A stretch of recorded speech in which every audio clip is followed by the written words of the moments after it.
Does being in microgravity affect your cognitive capabilities such as memory and problem solving?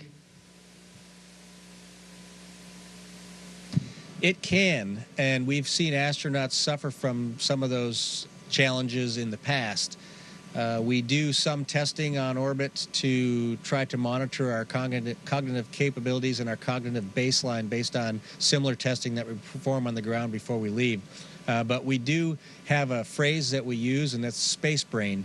And I've experienced it. I know other astronauts have experienced it as well. Typically, it's related to high concentrations of CO2.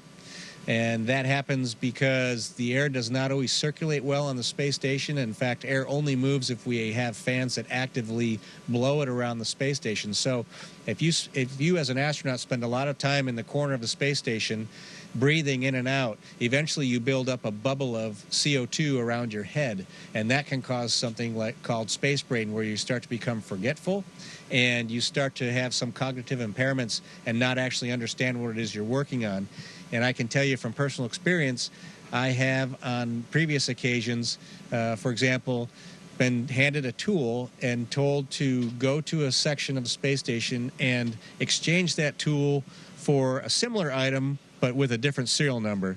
And so I did that task. I took the tool to that location, found the other object, exchanged the two, and then brought the tool back to the individual that handed it to me. And it turns out that the tool I handed back to them was exactly the same one that they gave to me in the first place. So there was some cognitive impairment there and some loss of understanding of what I was doing in that part of space station that allowed me to make a mistake and take back the exact component that I was handed in the first place. So there are challenges like that occasionally.